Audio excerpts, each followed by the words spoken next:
All right, I need to go tell my son to go to bed, but then we'll come back and hit some TV shows. Yay. All right, hang on a minute. Nice, Dustin. That was cute. I'm going to go put my food leftovers away. Go for it. 1 is the loneliest number that you'll ever do. Welcome to the Hoopercast, Dustin. Thank you, Dustin. What do you have to recommend today? Well, I saw a great film. It's called The Night of the Death of the World. Oh, it sounds great. And how was it? 3 stars for The Night of the Death of the World. Thanks for the recommendation. Where's it streaming? It's on Plus Zombie Plus, the streaming service Zombie Plus. So I was just walking around thinking about Alex Garland.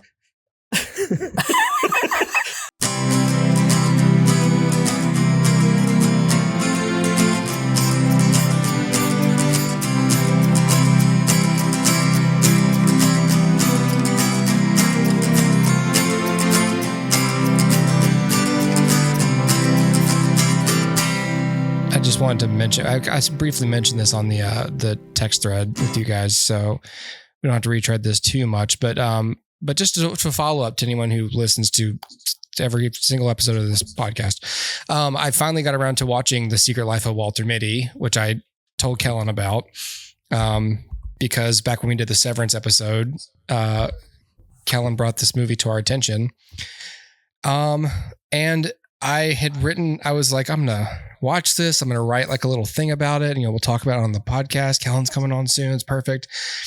And then I sent y'all a picture because the film, which was on Hulu, is just covered in what looked like to be like 14 ad breaks throughout the movie. Oh, I'm sorry. No, that picture was of Last Night in Soho on Peacock, but Walter Mitty did a similar thing where it was on Hulu, a service that I'm paying for, mid-film ad breaks, like 3-minute ad breaks every however many minutes. It's like you're watching it on TBS. On TV. And my first thought was like, I'm watching, like I may as well pay for cable because, and people have long said like, well, that's what this is becoming. Like it's just turning into cable, but that doesn't make it any less like bullshit, Mm-hmm.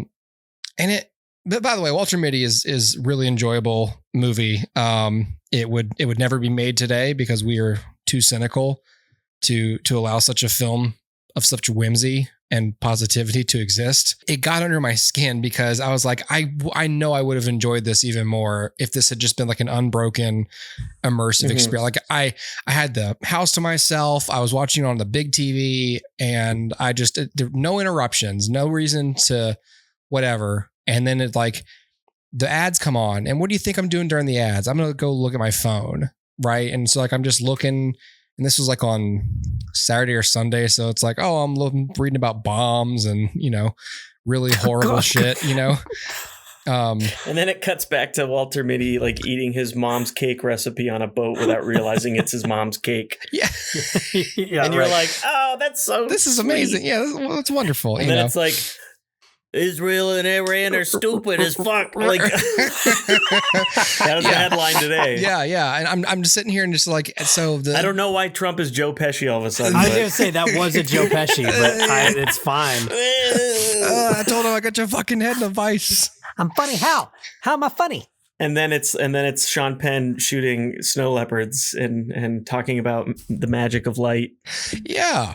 And it's like I'm trying to like zone into this thing, and then it's just like, hey, you want to buy shoes? And I'm like, nope. And I look down my phone, and it's like bombs. And I was like, oh Jesus Christ, I can't do this. And it got to the point like it culminated throughout the weekend, and this is when I texted y'all because I was already dealing with this, and I was like, whatever, just get over it. And I'm trying to watch Last Night in Soho. And it's like the same thing. I pause it. It shows me all the upcoming ad breaks. And I was like, you know what? Fuck this. And like, that's when I had my little temper tantrum, but I really decided like, I really think I'm just going to focus on like using streaming services for TV shows now, because if they're going to throw commercials at me during a film, I'm out. Like I get if you got to put them at the front, right? Stack them up, whatever, but I'm paying for this service. Like this is this isn't cool, you know? Connor, I don't know if you're this way, but I also hate it on television shows. So like I had King of the Hill on the other night, and there's like 2.5 minutes of commercials every time there is an act break. And I'm like, I might as well just watch this on Fox. Yeah. Why am I'm paying for this service. Because you can pause it. Okay. This is coming from someone who not only was I, mooching off of my buddy's Plex server, but now I'm just logged into all of my girlfriend's streaming platforms. Yeah. What does an ad tier and non-ad tier cost on them these days?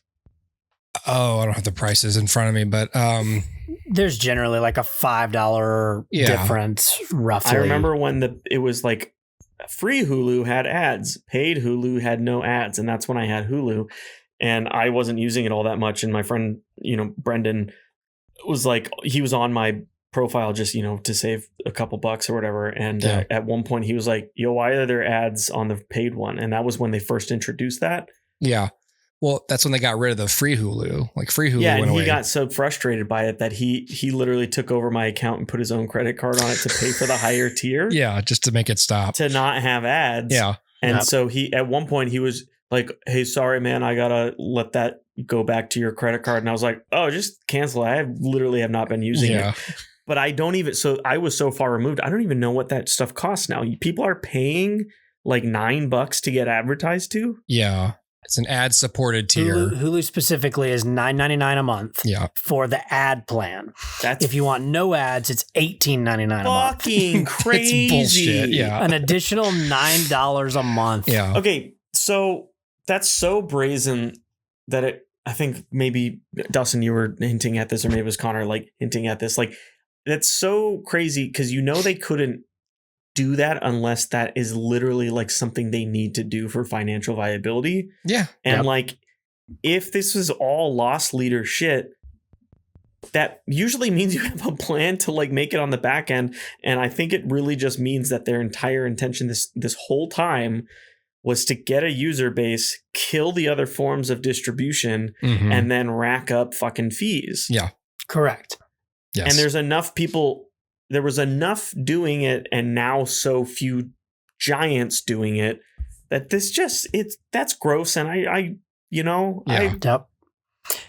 So Peacock, it hurts my little soul. Yes. Peacock is $8 a month, so $7.99 a month for premium, $13.99 for premium plus. Trying to watch a movie about like whimsy and travel and positivity, and I was just, you should buy it. I kept getting reminded of war and corporate greed while I'm trying to enjoy this goddamn Ben Stiller movie. Hooper, you know what you should do? You should buy the movie on Blu-ray, and then the next time you have like a fun trip booked and you're going to be traveling, you play that movie. Don't make the mistake of watching that movie when you want to pine for traveling, because it makes you sad. Yes. And again, like I feel like I was robbed of the experience, and for some reason, like it was just like a special kind of like sting this time because of that. And it really got me like old man yelling at cloud about it. Because like my first thought was like, I may as well why don't I just buy them? This is why physical media exists. And like, I found myself like speaking out loud to myself in my house. And I was like, Jesus, I gotta calm down. I kind of like pay attention to what movies are on which platform so I can figure out what I'm going to watch. And it makes me want to like completely disregard that when I'm picking stuff and just be like, all right, what TV shows am I watching? And if I want to watch a movie, like, certain movies are only going to be available through streaming. Like they're made by the streamer, and it's like, okay, fine, I accept that. But a movie that exists that's just being licensed out and you're going to run ads during it, like I could just go to the library and rent this for 75 cents and watch this movie. Like I'm not going to. And it just kind of got me questioning the whole thing. Like every week something happens to where I'm just like, God, this isn't worth it. It isn't worth degrading the experience like this. Well, to Kellen's point, we've gotten to a point, and we're certainly going to like triple down on this, where every other form of this is dead. Yeah. And this is the only option. And it's going to make its way into film next, which is what I'm most afraid of. Right. And what I mean by that is I think I sent maybe I sent both of you this video. It was like what seeing a movie in the theater would be like in 2050. And I saw it. and it's like a guy going to the counter and asking, for a movie ticket. And basically, like, there's all these options and add-ons and fees and all this stuff. And then eventually it comes down to, do you want the ad version or the ad-supported film or ad-free? Yeah. And the guy's like, well, I'll take the ad-supported version. And he goes into the theater, and it's like the movie is on the tiny little box in the middle, and around it is like McDonald's, Burger King, Powerade, whatever. Yes. And this was like all around. And it's like picture in picture, but like 50 pictures, and they're all ads except for the one It's like the TV screens from Idiocracy. Yeah, I was just about to say that, but at least Idiocracy was optimistic enough that ass was an actual like filmed ass. You know what I mean? Like, not an AI. Yeah. Well, the movie in the theater didn't have all the shit going on around it. Yeah. That one was also, Dustin, to piggyback on that one also had a bit that was like, oh, if you want to watch a movie made by real humans and filmmakers who thought and used their brains, it'll be like $1,000, $100 or whatever for a ticket. Yeah. And if you want to watch an AI one, it's like 20 cents or not. It's like $5 or something. Yeah. I think the guy goes, do you want a regular movie or an organic movie? Yeah. And they were it was prohibitively expensive to watch a movie made by human beings. The regular movie was like $5, and the organic like movie made by humans, it's like $1,000. Yeah. It just, we're living in a very fast-paced situation where like everything seems to more quickly be confirming itself to be like dystopic when it comes to like technology and art and stuff. Not to make a bigger, wider conversation about it. It's just like all the more effed up decisions are being made. But I also don't like pin it on anybody other than just greed, I guess, to a certain point.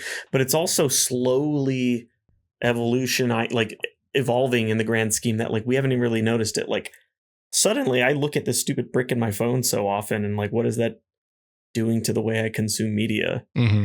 I don't know. It bums me out. I've 100% noticed two things.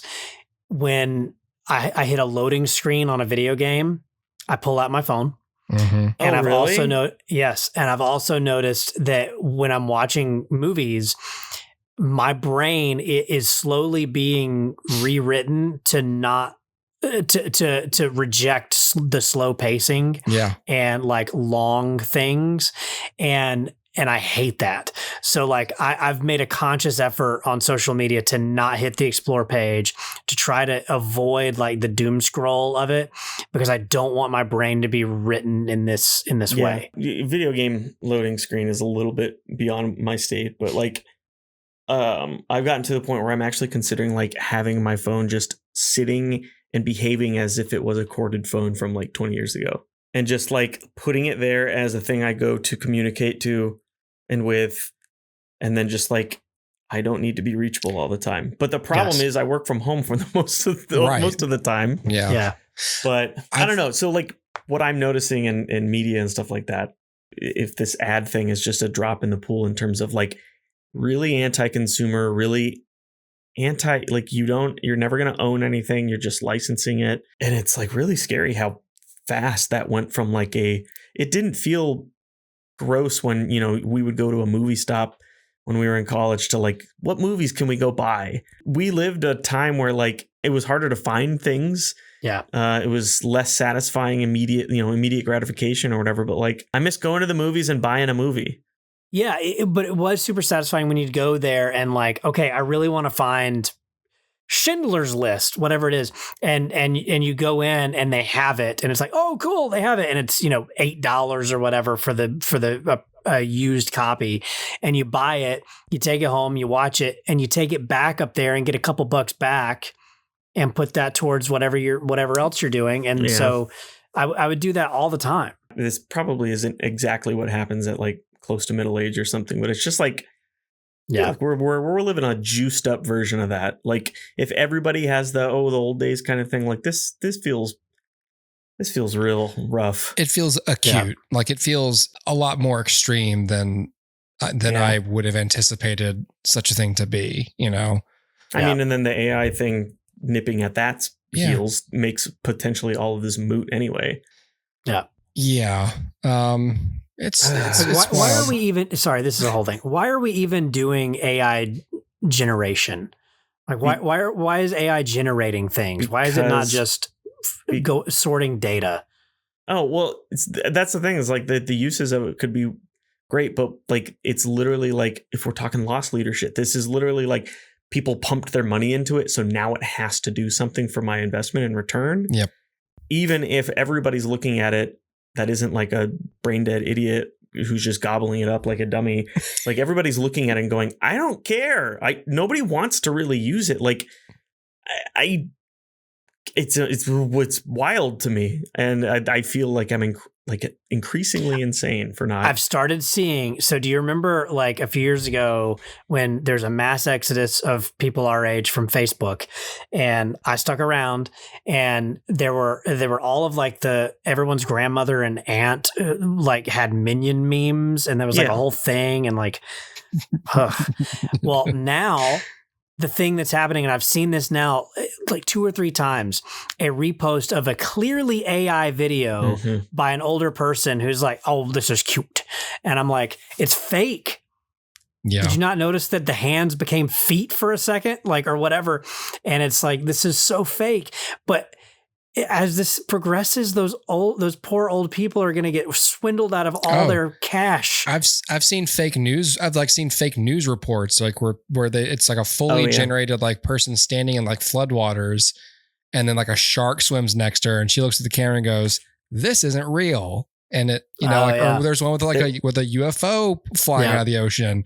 And it's like to make a point. It's almost like to make a point. It's like this is how realistic this looks. Real and yeah, someone's grandmotother is going to be swindled. Yeah. I don't know if you guys are last week tonight watchers. I don't watch every episode or anything, just sometimes. Same way I don't watch the Daily Show all the time. But he had a recent one on AI and AI slop and stuff. And a lot of it was like, as bad as you think it is as someone who's like aware of what's in the zeitgeist and stuff, it's like, have you stopped to think about how insanely gullible? And it made a point to like, they're not gullible because they're old and dumb. They're gullible because like they don't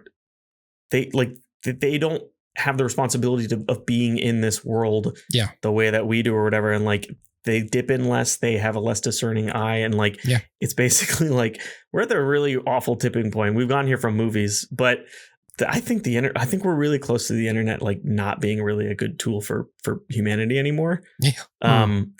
Do you guys know anything about like the dead internet theory? This is why they got rid of it in the Dune books, and like the internet doesn't exist. Computers don't like they abolished computers. The dead internet theory is that there will be it's almost like not Judgment Day or whatever, but like there's a tipping point where there will be more fake produced content on the internet, like data wise, than there is actually like human made or human interaction and stuff like that. And like very quickly, you will not really know if you're even talking to a real person on the internet. Yeah. Wow. And that at that point, if it's the people who have the money that are pumping into that bot creation stuff, like you can't do anything about it because it's also a democratized thing. And I don't know, man, everything is just so fast. And generally I'm just vibing to bad things these days. Yeah. Like it makes you want to just go, oh, wow, the best thing I can do is just put this over here and go do something. I've heard that tip before about like for digital detoxes, like plug your phone in, like tether it to an actual plug and put it in the foyer of your home. Like you said, treat it like a corded landline, like go over there if it rings or if you need to make a phone call, but it's not allowed to come out of that wall. You can't bring it with you. There's a YouTuber I watch named Eddie Burback, and he did an experiment. It was like 2 weeks. He put his cell phone in a safe, and then he bought a corded phone and voice box machine or whatever. Answering machine. Yeah. Voice Did box. You forget what it was called? I think that's what my grandma called it. Anyway, and like it was just, what is it like to be someone who cold turkeys your cell phone to just communicate with? And so, and it like, was amazing. Generally, like his mental health was better, But he's like, there are definitely like downsides. He's like, I didn't know about things that were happening until it was too late. Or, one of them was like your friends, if they want to like reach out to you, like leaving a voicemail and you checking it when you come in the door. He's like, there's like something magical about it. And like, we think of it as just like an inconvenience. Oh, like a Seinfeld plot point kind of shit like these days. But like, there's something realer about that level of communication. Yeah. I don't know. It used to be you came home and it's like, oh, I've got messages. Ooh, And now it's like his bitch ass won't stop texting me while I'm driving home. Like, I need to clear this notification, so that I feel safe. That was me talking about Brendan calling me every time he gets off work and I'm not available. Well, because I'm like, I am also coming home. Leave me alone. And for me, it's like, I know to do that stuff with my phone, but it's like, I have so many kids. And so like they're in school and it's like, I can't just put my phone over there. Like I need to, if the school calls, like I have to have it. And it's just, it sucks. It's like my lifestyle sort of necessitates it in a way, but I could do better about like pulling stuff off my phone that I don't need. I just sort of slowly creep back into it. That's the crazy thing. They always get you.